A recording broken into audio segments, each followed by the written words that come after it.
So update lang po tayo mga boss. Nakakatapos lang po na laban nila Anthony Joshua at Christian Prenga na ginanap po kanina sa bansang Jeddah, Saudi Arabia. Pero mga idol, bago po muna nating talakayin yan, unahin na po muna natin itong mga undercard ng laban na yan. Dahil kanina nga po mga boss sa bansang Jeddah, Saudi Arabia, napanatili po ni IBF World Super Welterweight Champion Josh Kelly ang kanyang hawak na titulo matapos po nitong talunin si Kauming Aguiarco sa pamamagitan ng 12-round unanimous decision sa score ng tatlong horado na 115-112, 115-112 at 114-113 upang mag-improve na po mga boss ang kartada ni Josh Kelly sa 19 wins, only 1 loss, 1 draw with 9 knockout. Habang nakatikim naman po mga idol si Kauming Aguiarco ng kanyang kauna-unahang talo sa kanyang buong professional boxing career. Samantalang sa naganap naman po na co-main event na laban sa pagitan ni Hamza Sheeraz at Simon Sakinhuber, tagumpay din po mga idol na depensahan ni Hamza Sheeraz ang kanyang WBO World Super Middleweight Championship belt laban kay Simon Sakinhuber sa pamamagitan ng 12-round majority decision sa score ng tatlong horado na 115-113, 116-112 at 114-114 upang mag-improve na po ang malinis na kartada ni Hamza Sheeraz mga idol sa 23-0, 1 draw with 19 knockout. Samantalang bumagsak naman po ang kartada ni Simon Sakinhuber mga boss sa 29 wins at may isang talo na sa kanyang buong professional boxing career.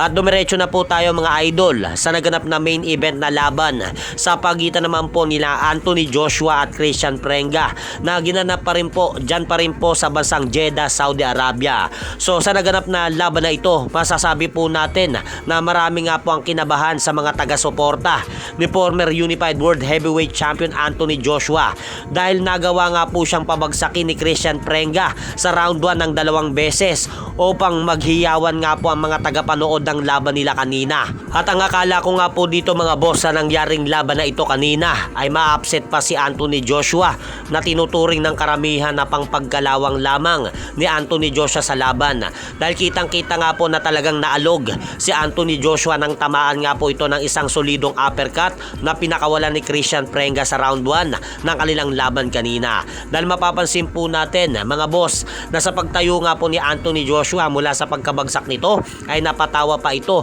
at para bang hindi siya makapaniwala na babagsak siya sa suntok na yon.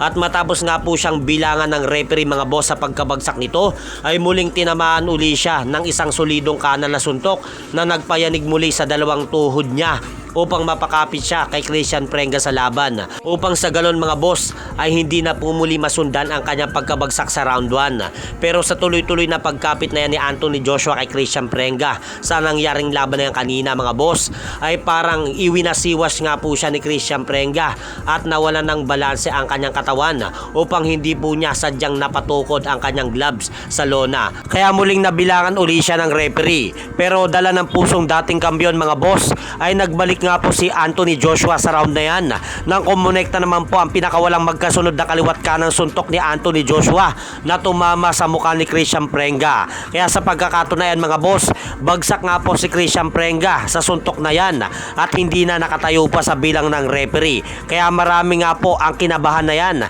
sa naganap na laban ni Anthony Joshua kay Christian Prenga. Kaya nakuha po nito ang panalo kanina sa Jeddah, Saudi Arabia by 7-round technical knockout at umabante na ang kartada ni Anthony Joshua sa 29 wins, 4 losses with 26 knockout. Talang nalasap naman po ni Christian Prenga mga boss ang kanyang kauna-unahang talo sa kanyang buong professional boxing career.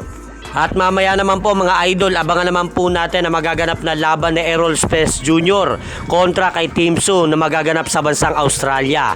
At hanggang dito na lang po muna ang aking update sa mga ganapan sa mundo ng boxing. At syempre mga idol, huwag nyo rin pong kalimutan, pakisuportahan nyo naman po muna ang ating munting channel. Maraming salamat po.